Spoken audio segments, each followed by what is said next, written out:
Buenos días, bienvenidos a este primer consultorio analítico virtual SPSS Talks. Mi nombre es Claudia Carlos y los voy a estar acompañando durante toda la sesión.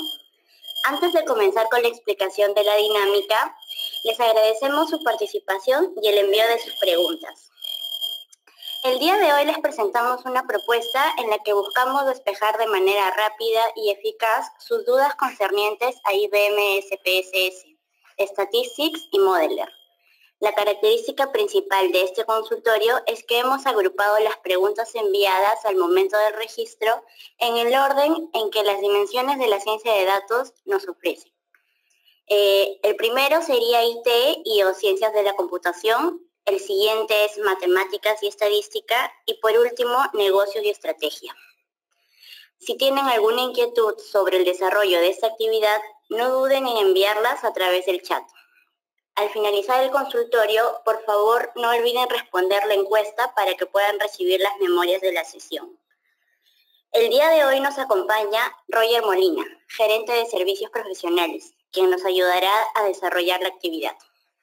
Bienvenido, Roger. Muy bien, muchas gracias. Gracias a todos por su participación. Como comentaba Claudia, hemos agrupado las preguntas en base más o menos al contexto en el cual han estado asociados y en lo que se refiere al tema de ciencia de datos, ¿no? Preguntas relacionadas a lo que es la parte de computación, el tema de matemática, estadística y negocios y estrategias, como menciona el slide precedente. Entonces, quisiera comenzar con los temas asociados a lo de ciencias de la computación, IT y ciencias de la computación. De hecho, hubieron 3 preguntas relacionadas a este tema, principalmente lo que se refieren a definiciones de lo que es ciencia de datos, cuáles son los aplicativos que se ofrecen por el lado de SPSS o de Infórmese, quien organiza el evento, para lo que es la ciencia de los datos y qué utilidades de IBM SPSS puedo encontrar en algún servicio de IBM Cloud. Entonces, basado en eso, evidentemente para poder responder lo que se relaciona a la ciencia de los datos, es necesario que nos podamos contextualizar un poco en lo que se refiere a la evolución de la información.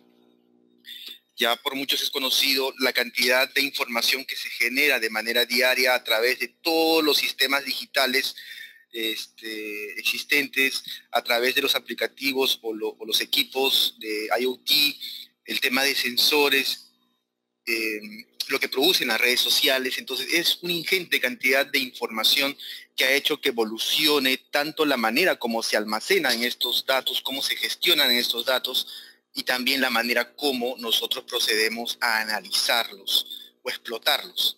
Esta gran cantidad de volumen de información, su variedad, la velocidad en la que eso generan, nos ha llevado a nosotros a tener que establecer ciertos paradigmas o ciertas formas de definir o de manejar toda esta cantidad de información.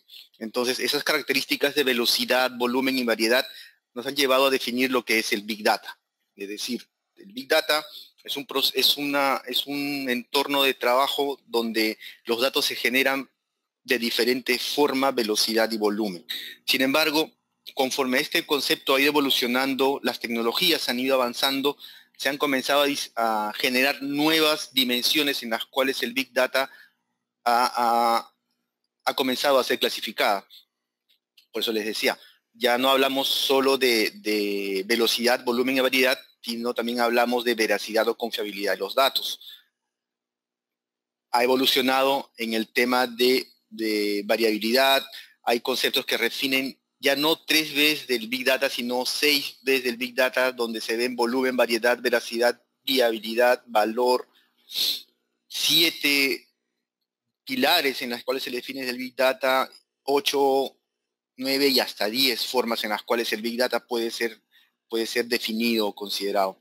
Evidentemente, todo esto está asociado a las formas en las que cómo se generan los datos, cómo estos datos son almacenados y gestionados. Entonces, eso ha originado que se genere todo un ecosistema que permita todo el análisis, explotación y gestión de esta información. Al inicio, nosotros estábamos acostumbrados a tener nuestra hoja de cálculo, nuestras tablas en SQL, un sistema operativo X, un aplicativo de explotación de datos instalado en nuestra PC, y eso casi que era todo nuestro ecosistema. Luego el volumen de información, la captura del volumen de información creció, ya no hablábamos de archivos locales, comenzamos a hablar ya de bases de datos, comenzaron a crecer el concepto de virtualización cuando nuestros equipos quedaban pues, cortos en el proceso, y ahora con este tema del Big Data se ha generado todo un ecosistema que combina infraestructura, tecnologías y aplicaciones diversos para poder llegar a administrar toda esta cantidad de información. Y eso va creciendo. Es decir, conforme van generándose nuevas formas de capturar la información, nuevos tipos de datos, nuevos canales digitales de comunicación, ya el ecosistema relacionado al Big Data, la inteligencia artificial que se usa para poder explotarlo, va incrementándose. Entonces, esto hace que vayamos o usemos otras formas de poder explotar esta información, y es donde comienzan a hacer el tema de la ciencia de datos. Entonces, la ciencia de datos viene a ser así como una forma científica de poder explotar esa información con todas esas características mencionadas en el tema de Big Data, donde se combina temas relacionados al dominio del conocimiento, me refiero a conocimiento pues de la problemática del negocio, algoritmos estadísticos, matemáticos y conocimientos informáticos también.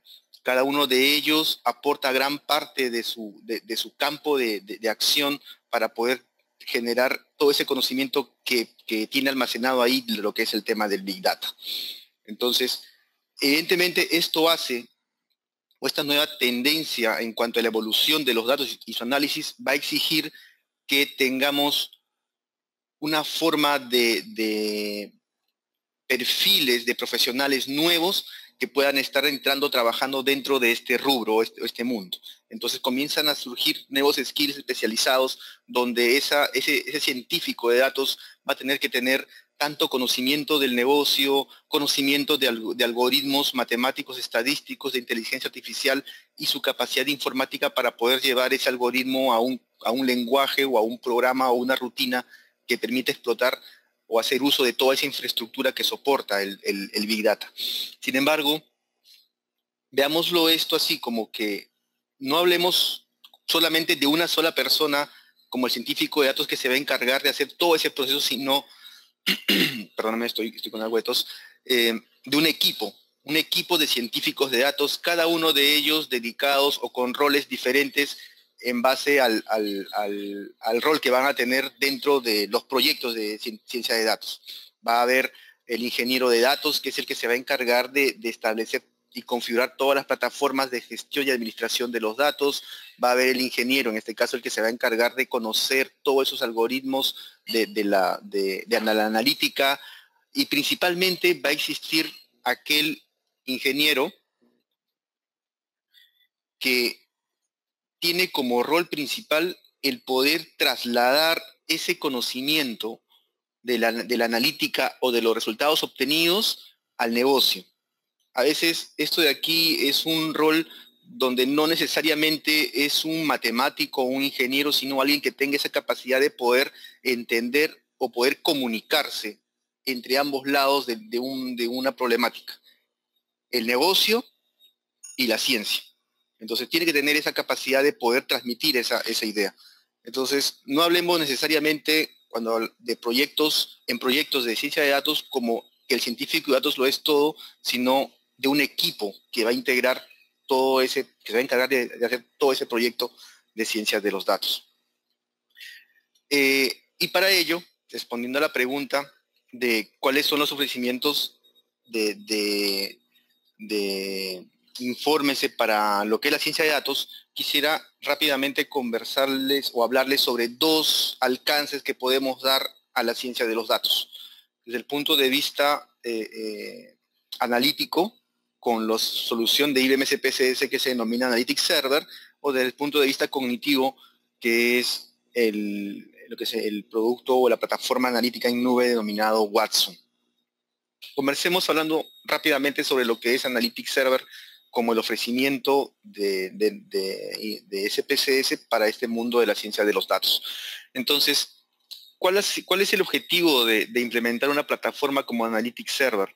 Básicamente, lo que trata de buscar es combinar las capacidades, la dinámica, las potencialidades analíticas que tiene una solución como SPSS Modeler con la robustez de almacenamiento, gestión y procesamiento de las plataformas de Hadoop. Entonces, uno de los principales, quizás así, problemas, las cosas que estoy hablando también es por experiencia de los analistas de negocio que quieren comenzar en el rubro, en este mundo de la ciencia de datos, es que les es muy complicado comenzar a interactuar con herramientas de programación como R, como Python, por más documentación o información que podamos encontrar en la web, en las redes. Hay una gran explosión de ofrecimientos de capacitación o entrenamiento en ciencia de datos, donde, por lo que he visto, los principales enfoques se dan en cuáles son las técnicas o algoritmos que se usan y cuáles son las herramientas que podemos llegar a utilizar. Y dentro de herramientas siempre estamos trabajando con R o con Python. Entonces, por la experiencia, muchos de estas personas que asisten a estos cursos lo hacen más por querer conocer que por la necesidad de implementarlo o por la oportunidad de implementarlo en sus negocios, porque al chocarse contra un entorno de programación, les es difícil el poder hacer todo el proceso analítico que engloba un proyecto de ciencia de datos. Entonces, soluciones como las de IBM SPSS, por ejemplo, y recayendo en el Analytics Server, les permite a esos usuarios de negocio poder explotar la versatilidad de herramientas como SPSS Modeler y hacer que su incursión o inmersión en el tema de la ciencia de datos, en el mundo de la ciencia de datos, sea bastante rápida. Entonces, a través de lo que han trabajado con Modeler, han visto la interfaz visual que tiene Modeler para todo el proceso analítico. Como experiencia les podría contar que hemos entrado o trabajado con clientes que nos han comentado y nos han dicho, nosotros hacemos ciencia de datos o nuestros modelos están hechos en R o nuestros modelos están hechos en Python. Entonces, cuando llegamos a consultarle a ellos, ok, listo, pero ¿en qué ambiente o entorno está elaborado tu proceso de acceso a los datos, tratamiento de los datos, limpieza de los datos? Nos dicen, no, eso lo hacemos en otra plataforma. Eso lo hacemos con base de datos o con herramientas ETL, y con R y con Python lo que hacemos básicamente es hacer uso del algoritmo que hace la explotación. Entonces, eso hace que a veces el entorno de trabajo de un proyecto de ciencia de datos nos lleve a consumir diferentes tipos de herramientas. Todas ellas quizás conversan o no conversan dentro de ese proceso, y eso puede hacer corto o largo un proceso de implementación de un proyecto de ciencia de datos. Lo que buscamos con estas soluciones de Modeler, por ejemplo, Analytics Server de Modeler, es que todo el proceso analítico, desde el acceso, el tratamiento, la limpieza, el uso de los algoritmos basados en R con Python, estén dentro de un solo ambiente de trabajo. Entonces, aquí lo que se busca es que el usuario cliente se conecte a un sistema Modeler Server, un servidor analítico, quien a su vez envía los requerimientos de análisis a este puente o nexo que se denomina Analytics Server. Analytics Server va a permitir poder convertir las labores o las tareas encomendadas en un tipo de lenguaje que puede ser interpretado por la plataforma Hadoop que esté montado en ese momento.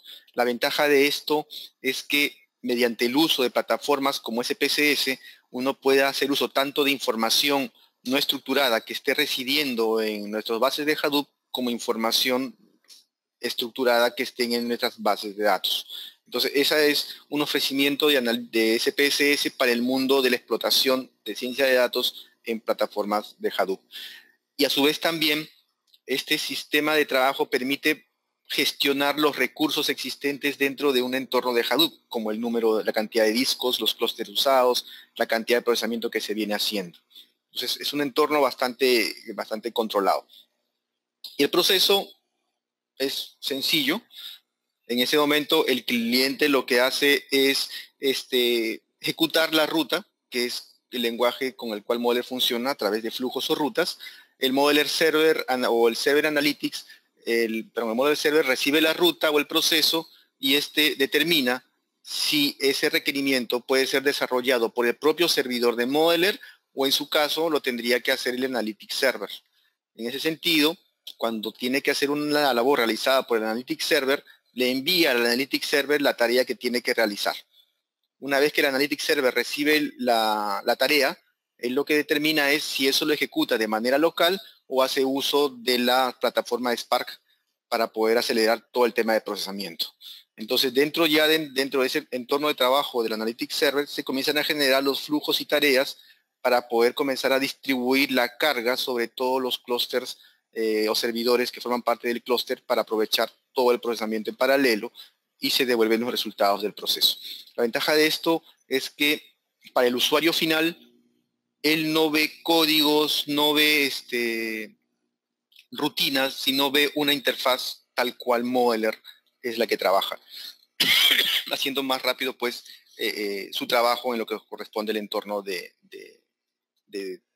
utilizar Modeler o SPSS Modeler en el entorno de la ciencia de los datos. El segundo ofrecimiento que les mencionaba está relacionado al tema ya de Watson. En Watson hablamos de una plataforma en la nube, una plataforma cloud, donde a través de lo que son servicios, nosotros vamos a poder comenzar a desarrollar o gestionar proyectos, vamos a poder comenzar a hacer uso de servicios de análisis, de datos o de procesamiento o capacidades de cómputo, ¿no? Evidentemente, según vayamos desarrollando eso, nosotros vamos a poder ir subiendo o adicionando al proyecto todos los recursos necesarios para comenzar a procesar. Pues esos pueden ser bases de datos, pueden ser modelos desarrollados sobre Modeler, pueden ser programas o rutinas hechos en R o en Python también. Por ejemplo, esto que está aquí es una interfaz que está dentro de lo que corresponde el tema de Watson Studio, que es el canvas que tiene Modeler para el proceso de desarrollo de los modelos. Entonces, eso también es parte de lo que Watson Studio ofrece para el proceso de desarrollo de los modelos. Nosotros vamos a poder incorporar, como pueden ver aquí, entornos de desarrollo basados en R o basados en Python, que nos permitan a nosotros comenzar a explorar, hacer uso de herramientas como SPSS o herramientas como R en este entorno de trabajo. Entonces, tenemos dos formas para poder comenzar a trabajar el tema de la ciencia de datos, con infraestructura on-premise como la de IBM SPSS Analytics Server o como plataformas cloud como la de Watson Studio, que está en el tema de la nube. Una de las consultas que nos indicaban era qué utilidad de SPSS se puede encontrar dentro del servicio en cloud. Entonces, la respuesta sería esta utilidad, ¿no? La utilidad de tener el Modeler Canvas como parte del proceso de desarrollo de los modelos, ¿cierto? Entonces, eso es básicamente las preguntas que se relacionaron, que estaban enfocadas en el tema de ciencia de la computación. Acá se me estaba pasando.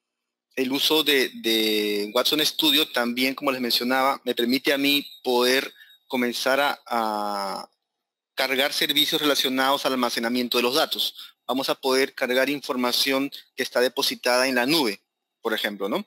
Ya sean nubes propias de IBM, como las que se relacionan a DB2 Warehouse, por ejemplo, Informix o DB2 on Cloud, o servicios en nube de almacenamiento de datos de terceros, como por ejemplo la de Amazon, las de Google BigQuery, las de Google Cloud Storage o de Sybase EQ. Entonces, tenemos esa capacidad de poder conectarnos o interactuarnos con bases de datos o con sistemas on cloud para hacer ese proceso analítico, ¿no? Cambiemos ahora a la temática de matemática y estadística.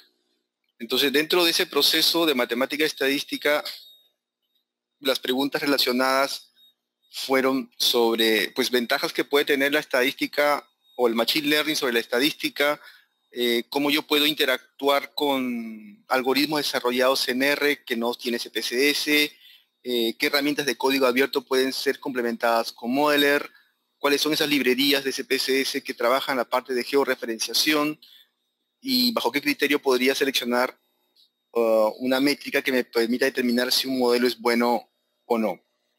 Entonces, para el tema de si existen ventajas entre el Machine Learning y la estadística tradicional, yo más que ventajas o desventajas, quisiera hablar sobre el tema de las diferencias. O sea, no es que si uno es mejor que otro, no hay una respuesta categórica para decir que es mejor el Machine Learning o que es mejor la estadística, sino, sino que se basa en el contexto en el que yo voy a hacer el análisis. Y eso es muy claro. Y creo que la principal pregunta que yo podría responder para determinar si es mejor utilizar una técnica de Machine Learning o es mejor utilizar una herramienta de estadística tradicional es cuál es la pregunta que yo quiero responder o cuál es el problema de negocio que yo quiero resolver, cómo es que yo lo quiero resolver y qué espero como respuesta luego de resolver esa pregunta. No nos vayamos de frente a que es mejor Machine Learning o que es mejor estadística, sino tenemos que contextualizar el problema en el cual nosotros nos estamos moviendo. Les puedo poner un ejemplo sencillo para ello. Imaginémonos que yo quisiera saber como respuesta, quiero conocer cuáles son los perfiles de mis clientes que me están cancelando los servicios que tengo con ellos. Entonces, yo quiero saber si son hombres, que si tienen 4 hijos, si tienen carros, o si viven en tal localidad. O sea, quiero saber cómo son. Si yo quisiera saber cómo son, los principales algoritmos que podría darme ese tipo de respuesta, por ejemplo, son los denominados árboles de decisión, por ejemplo, que es una técnica que podríamos denominar como que de Machine Learning. Si yo quiero saber cuáles son los factores y el efecto que tiene cada factor en la decisión de un cliente al momento de comprar o no una tarjeta de crédito, por ejemplo, ese tipo de preguntas puede ser respondidas fácilmente con una regresión ya sea logística o ya sea lineal, donde puedo ver cuáles son las variables relevantes y el efecto que tiene cada una de ellas sobre el fenómeno que quiero responder. Entonces, o el otro es, ¿sabes qué? Mira, no me interesa mucho conocer cuáles son los factores, no me interesa conocer cómo es mi cliente, solo quiero tener un valor que me dé una confiabilidad, un nivel de precisión bastante alto. Entonces, por ejemplo, yo podría utilizar redes neuronales o deep learning para ese tipo de respuestas. Entonces, pero tomar la decisión entre una u otra siempre se asocia a cuál es la pregunta, el problema que yo quiero resolver, cómo lo quiero resolver y qué espero tener de la resolución de esa pregunta. Ahora, basándonos evidentemente en las diferencias entre ambos, cada uno de ellos tienen diferentes formas de abarcar la problemática. Pues es por todos conocido que a nivel estadístico existen muchos supuestos que tienen que ser resueltos para poder dar como válido un modelo obtenido, ¿no? Supuestos en cuanto a la distribución. En las técnicas de Machine Learning, pues supuestos sobre la distribución de los datos no son tan relevantes al momento de hacer un modelo. La estadística trabaja principalmente sobre datos estructurados, mientras que el Machine Learning puede trabajar tanto con datos estructurados y no estructurados. Va a depender de la cantidad o del tipo de información que yo maneje. Por ejemplo, a veces a nivel de casos, muchos clientes tienen información transaccional de los clientes, ¿no? Para poder, y utilizan información transaccional y sobre ellos pueden utilizar, se me ocurre, un modelo de regresión, se me ocurre, como ejemplo simplemente, un modelo de regresión logístico para poder obtener un pronóstico de la probabilidad de que un cliente me compre o no me compre. Pero puede ser que por allí existe información no estructurada que puede ser también útil. De hecho, casi que el 70-80% de la información que manejan las organizaciones es de tipo no estructurado. Entonces yo necesito meter esa información dentro del modelamiento. Entonces puedo utilizar técnicas de text mining, por ejemplo, para poder extraer esa información de esta información no estructurada y los resultados de estas técnicas de text mining incorporarlos en el proceso de modelamiento, ¿cierto? Continuando con eso, pues la estadística, como sabemos, es una teoría que se ha basado principalmente en el uso de muestras. Machine Learning son técnicas de aprendizaje que para poder aprender de manera conveniente necesitan utilizar una gran cantidad de datos. El uso de técnicas estadísticas sobre gran cantidad de datos puede ser a veces contraproducente porque podría considerar que muchos efectos de variables pueden ser significativos cuando posiblemente en la práctica no lo sea. Otra de las cosas y objetivos que podemos tener entre la estadística principalmente es que basan su capacidad predictiva en base a indicadores de ajuste del modelo, como por ejemplo el R cuadrado principalmente. Mientras que cuando nosotros trabajamos con técnica de Machine Learning, lo que buscamos es la generalización del modelo, es decir, usar este modelo en otras poblaciones que no fueron usados durante el aprendizaje. Es por eso que cuando se refiere al tema de Machine Learning, solemos trabajar con datos o con grupos de datos. O sea, tenemos muestra de entrenamiento, muestra de validación, muestra de comprobación, porque lo que buscamos es que ese modelo que ha aprendido de la muestra de entrenamiento pueda también explicar o tenga una capacidad predictiva buena en la muestra de comprobación y en la muestra o en las muestras de pruebas, ¿no? Algo que podría no necesitarse en las técnicas estadísticas, donde principalmente nos abocamos en el análisis de los indicadores de ajuste del modelo.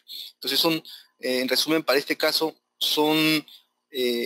hay diferencias en la manera como cada uno de ellos aborda la problemática a resolver, pero principalmente para tomar la decisión de una u otra, es importante poder determinar cuál es esa pregunta que yo quiero responder, qué es lo que yo espero como respuesta y qué es lo que yo espero como respuesta para poder tomar decisión entre una u otra. Las siguientes preguntas se relacionan más a cómo yo puedo trabajar el tema del uso de herramientas libres con como R, por ejemplo, y qué herramientas de código abierto pueden ser utilizadas con estas herramientas como Modeler. Entonces, para ello, es bueno que sepamos que cada uno, tanto Statistics como Modeler, tienen ciertas características que pueden ser útiles para trabajar. Para poder responder al tema del uso de los códigos, cómo es que interacciona Modeler con herramientas libres, voy a abrir un momento la herramienta. Por ejemplo, se está viendo, ¿cierto? Sí, ok. Ok, entonces, las capacidades de interacción o integración de Modeler con herramientas libres es bastante amplia y bastante robusta. El usuario va a poder comenzar a hacer uso de lenguajes o códigos desarrollados en R o en Python durante el proceso de análisis. Como les decía, el caso del ejemplo de este cliente que me tocó, ellos básicamente todo el proceso de desarrollo, de acceso a los datos, preparación de los datos, transformación y limpieza de los datos lo hacían en otros entornos, es decir, podrían haber trabajado esa tarea en SQL o en Oracle y haber creado después de un largo proceso una tabla final que es a donde su programa R o Python se integraba para comenzar a modelar. Una de las ventajas de tener o integrar Modeler o Statistics dentro del proceso de modelamiento es que yo voy a generar todo un flujo de trabajo y este va a quedar registrado dentro de una mesa de diseño, que es la que ustedes están viendo en este momento. El ejercicio pues no considera las partes de preparación o tratamiento de la información, sino la aplicación directa del algoritmo, pero van a disponer de una gran cantidad de herramientas que les va a permitir tratar la información según como ustedes la necesiten. Entonces, volviendo al ejercicio de este ejemplo, voy a abrir un nodo. Estos nodos que están aquí son parte con las que viene ya Modeler implementado, que con un doble clic, por ejemplo, yo puedo entrar y comenzar a hacer uso del código que tengo yo establecido para R, por ejemplo. Entonces yo tengo una interfaz donde lo que hago es escribir el código, la cadena, los comandos que pueda interpretar R.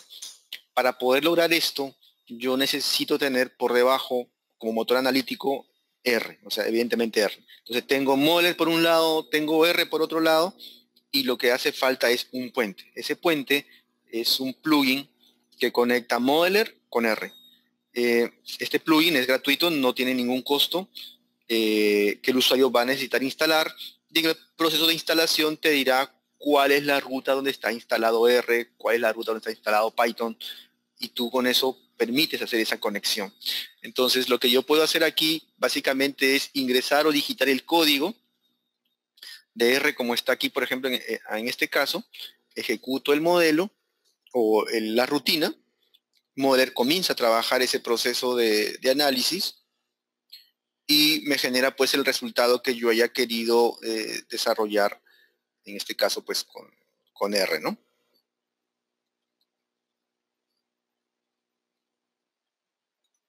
Entonces me hago unos momentos.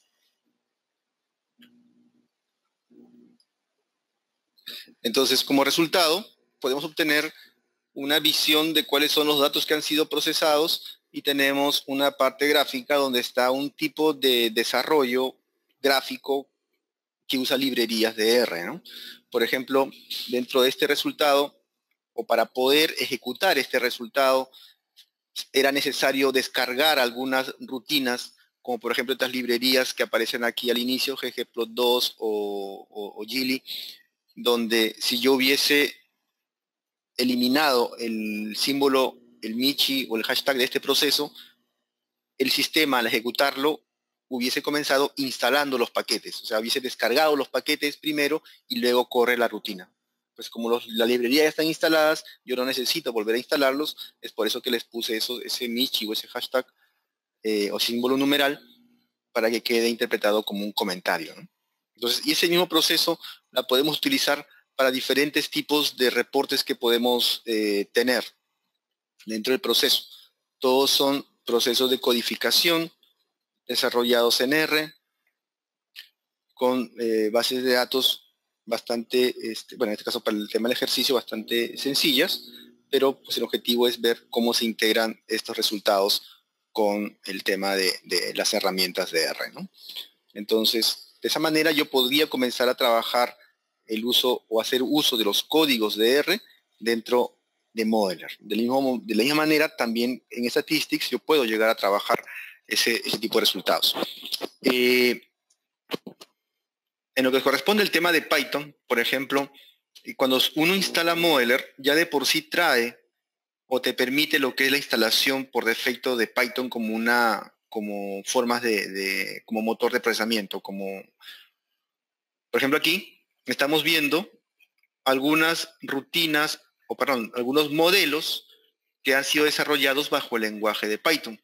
Entonces, Modeler te permite poder comenzar a interactuar o descargarte modelos que estén pues disponibles e incorporarlos dentro de su interfaz de trabajo, ¿no?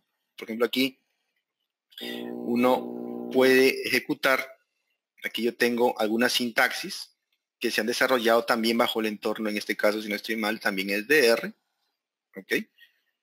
Para desarrollar una gran variedad de procesos. Es decir, yo no solamente puedo hacer reportes, sino también puedo hacer modelos, y así como aquellos pues, que han trabajado con Modeler saben que cualquier modelo que se genera termina en un diamante. Este diamante, por ejemplo, han sido creados utilizando la sintaxis que yo he ingresado aquí. Entonces son las sintaxis que yo he ingresado y tengo los resultados de estos modelos, ¿no? Entonces puedo ver los resultados gráficos del modelo, el tema de la información de las correlaciones que se pueden encontrar, análisis de residuales, gráficos de ajuste del valor estimado contra lo real para poder hacer todo ese proceso. Y todos esos resultados han sido generados en esta línea de comandos que están acá, que es el uso de R para este caso. Ahora, una de las ventajas de trabajar también con Modeler y Statistics es que yo voy a poder hacer uso de lo que se denominan las extensiones. Es decir, aquí yo tengo un tema de instaladores donde puedo entrar a un entorno donde voy a poder buscar programas hechos en diferentes idiomas, ya sea en R o ya sea en Python, desarrollados por la comunidad, desarrollados por IBM, desarrollados por algunos socios de negocio, que me permitan poder ir a esas rutinas ver cuáles son los requisitos que tiene esa rutina. Por ejemplo, aquí necesita que sea una versión de Modeler mayor o que tenga instalado el complemento de integración para R para que yo luego la pueda instalar. Entonces, una vez que yo le dé la opción de obtener este rutina, va a aparecer como cualquier diamante, o perdón, como cualquier nodito dentro de los muchos que tenemos acá nosotros a disposición en el tema de R, por ejemplo, ¿no? Entonces tenemos una gran cantidad de herramientas que me permiten a mí poder acceder a toda una variedad de códigos desarrollados por la comunidad, por el equipo de IBM y demás. Entonces, esto es libre, esto es gratuito, no necesita el usuario pues pagar una licencia adicional o un permiso adicional para poder hacer uso de estas librerías existentes, ¿cierto? Entonces, esa es la manera como R puede ser usado, tanto R como Python, con una integración dentro de lo que corresponde al entorno de trabajo de SPSS, tanto como Modeler como el tema de Python.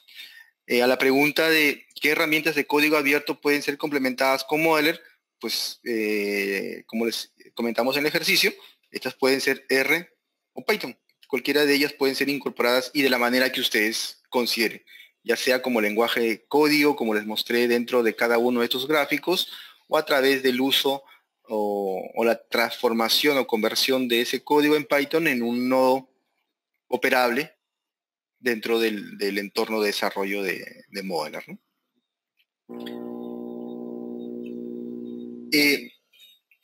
La pregunta que sigue se relaciona a con qué librerías yo podía trabajar información georreferenciada para la generación de mapas temáticos dentro de lo que corresponde el tema de las herramientas de SPSS. Bueno, en el caso de Statistics, por ejemplo, que es este entorno de trabajo, uno lo que puede hacer es hacer uso de ciertas utilidades, principalmente las utilidades que tiene Statistics, es la de hacer uso de diferentes tipos de mapas. Es decir, uno puede comenzar a trabajar un proceso o un programa de utilidad de conversión de mapas. En este campo de conversión de mapas, lo que hacemos es importar formatos de mapas en .shp, que son los formatos estandarizados casi que de manejo de mapas, que es de la marca de R. Nosotros podemos llegar a buscar dónde es que está ese mapa ubicado, lo cargamos, le damos un lugar de destino para poder depositar ya el mapa convertido, y una vez que este mapa ha sido convertido, la podemos utilizar para diferentes tipos de trabajo. Por ejemplo, el uso en la parte gráfica. En la parte gráfica, nosotros podemos hacer uso de las herramientas de visualización de Statistics para poder combinar información que existe dentro del archivo de datos con información georreferenciada, ¿no? Por ejemplo, podemos nosotros trabajar, creo que esta no es la opción, creo que es esta.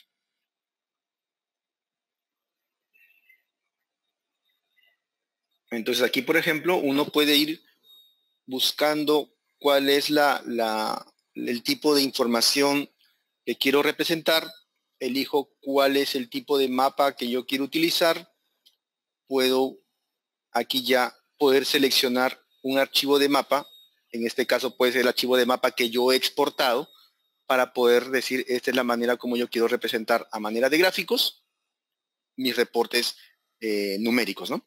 Entonces, la utilidad o qué librería de SPSS permite hacer eso, pues en lo que corresponde el tema de SPSS Statistics es una funcionalidad. O sea, ya es parte de la plataforma, no es una librería que uno tenga que descargar o que tenga que adquirir.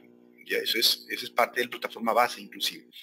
En el caso de Modeler, sí ya hay un tema que tenemos que tener presente, y es que podemos hacer uso de rutinas. En este caso, el ejercicio que les voy a mostrar es una librería donde se trabaja el tema de mapas georreferenciados, pero utilizando código. Es decir, esto que están ustedes viendo aquí es un desarrollo hecho en Python, está hecho en Python, y lo que hace es hacer uso de las herramientas de Google Maps para poder representar de manera visual información de datos donde combina parámetros de latitud y longitud. Entonces, por ejemplo, voy a ejecutar este grafiquito que está acá, que nuevamente fue una descarga realizada de la rutina de Python. Y esto me va a abrir una, esperaría que sea así, una ventana, un explorador de Google, donde me permite a mí mostrar los datos que estoy procesando. En este caso, era un tema asociado a temas relacionados a pesca o de explotación de pesca, donde podemos plasmar en un mapa georreferenciado, un mapa de Google, la información de los datos mostrados, ¿no? Donde podemos ver quizás como ejercicio cuáles son las embarcaciones que están dentro del ámbito, cuál es su ubicación, la longitud y latitud en la que se encuentra, y poder hacer algún tipo de análisis relacionados a eso. Entonces, en lo que corresponde al tema de Modeler, nosotros podemos hacer uso de las librerías que podemos descargar del hub analítico que les mostré hace un momento, ese concentrador de extensión de aquellos nodos que hacen uso de mapas de Google hasta donde Google nos permita pues hacer uso de esos mapas.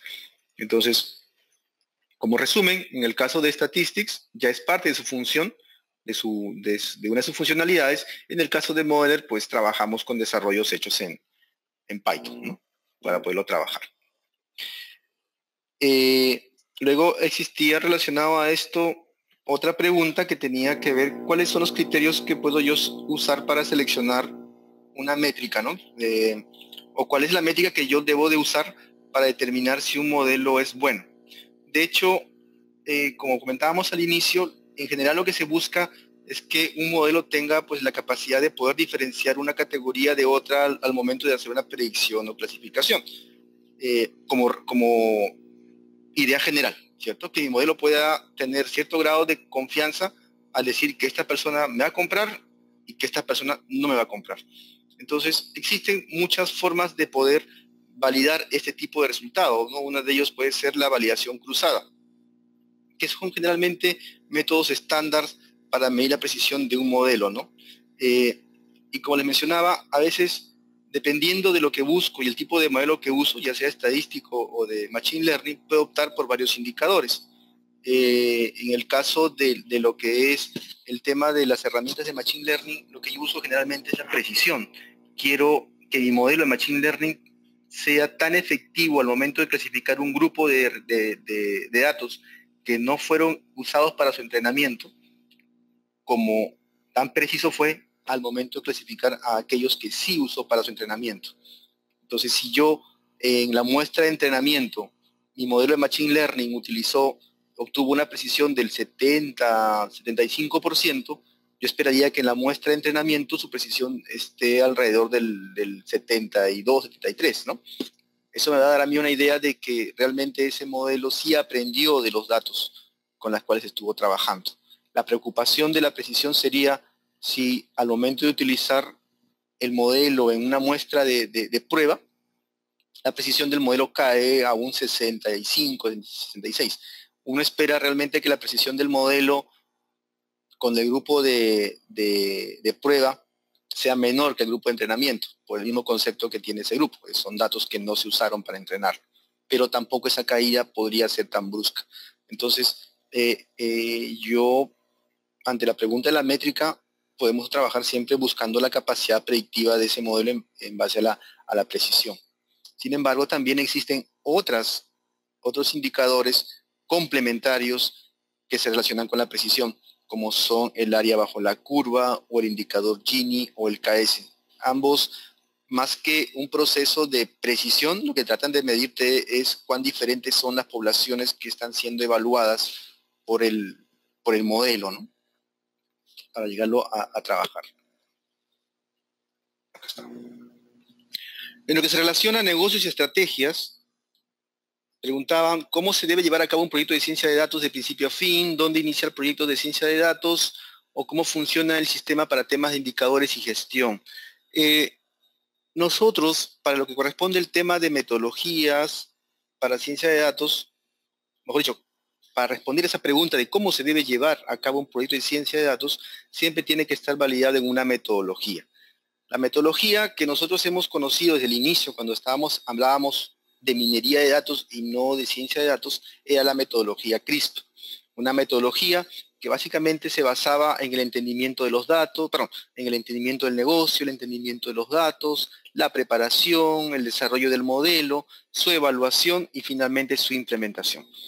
Como les mencionaba, ya en este mundo donde la tecnología ha crecido, los datos ha crecido, la forma de almacenarlos, administrarlos o gestionarlos ya están en otro entorno, se habla de nubes, se habla de premise, esta metodología necesitaba ser ampliada y se comenzó a hablar del uso de otra metodología denominado ASUM. ASUM es así como que la versión 2.0 de la metodología CRISP, la cual va más allá del proceso que trabajaba el tema de CRISP, porque incorpora temas relacionados a la gestión propia de un proyecto. ¿Cómo le podría decir? Métricas, procedimientos relacionados a la gestión de un proyecto y a la implementación de tecnología dentro del proceso de un proyecto de ciencia de datos. Entonces, son varios los procesos que se incorporan dentro de ASUM para abordar un proyecto de ciencia de datos. No está de lado, mejor dicho, no se deja de lado lo que es el tema del entendimiento del negocio. Si bien es cierto, hay partes previas a este tema, entendimiento de datos, todas estas se relacionan a la preparación del proyecto.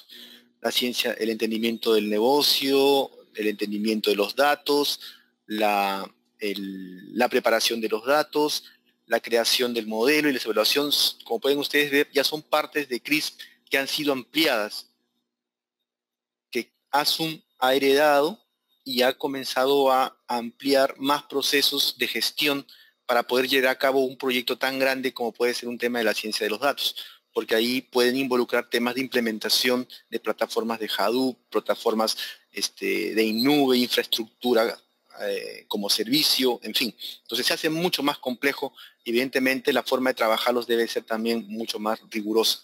Y ASUM es una metodología que les permitirá a ustedes poder abordar estos proyectos de ciencia de datos. Ya en la parte de implementación existe muchas ideas o muchos pasos relacionados a la capacitación.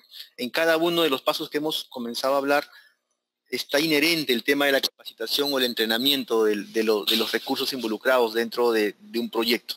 ¿Para qué? Para que todo ese conocimiento quede homogenizado o quede democratizado a través de la organización. Entonces, ASUM es la metodología que a ustedes les podría llegar a permitir abordar los proyectos de ciencia de los datos. A la pregunta, ¿por dónde iniciar el proyecto de ciencia de datos?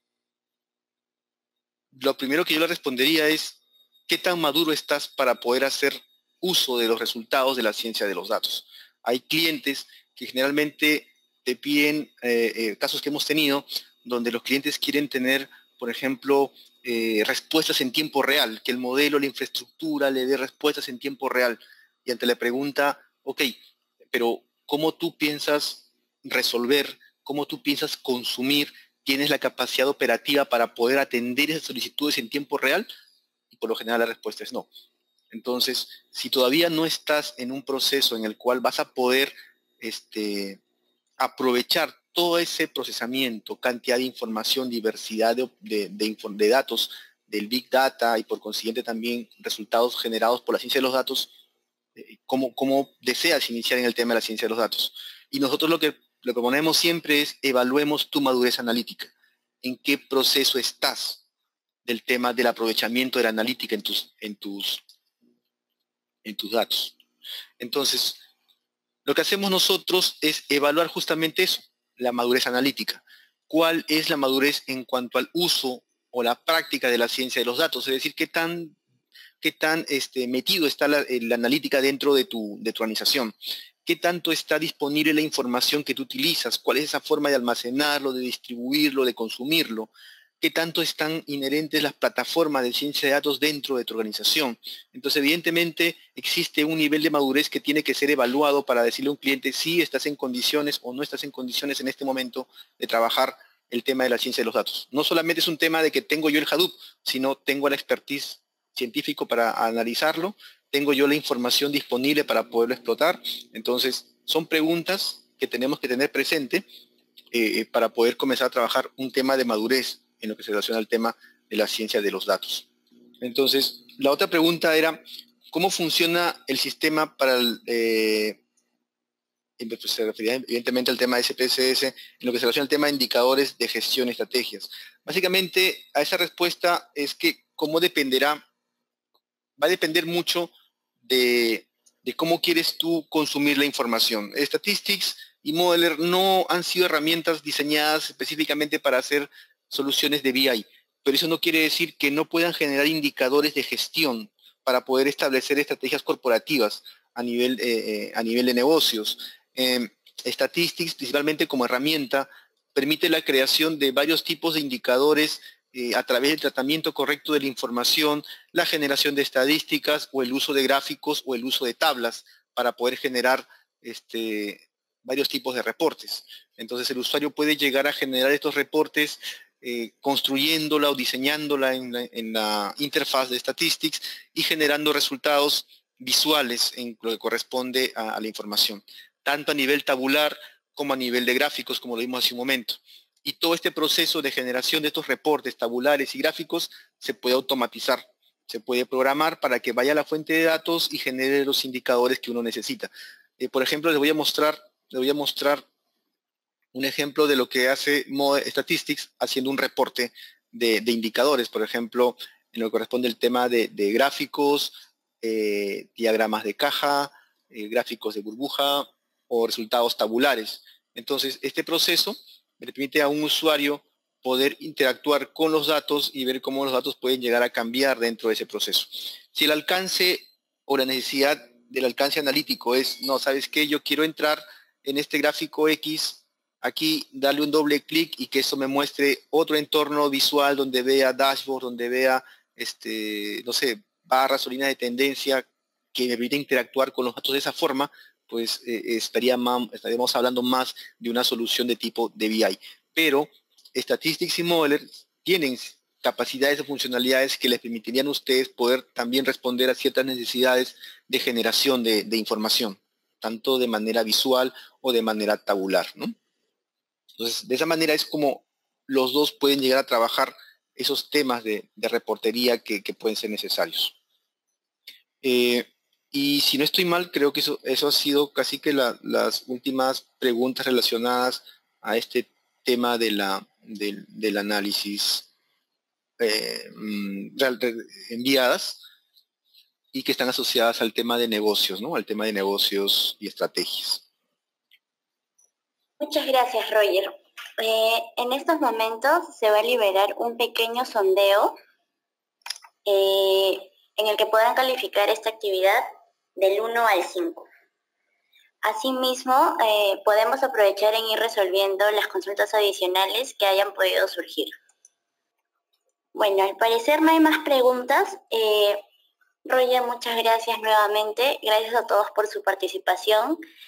Los invitamos a seguir pendientes de más eventos virtuales o presenciales en la web de Infórmese, en la sección de experiencias, o en redes sociales como Facebook, LinkedIn o Twitter. Muchas gracias. Hasta luego.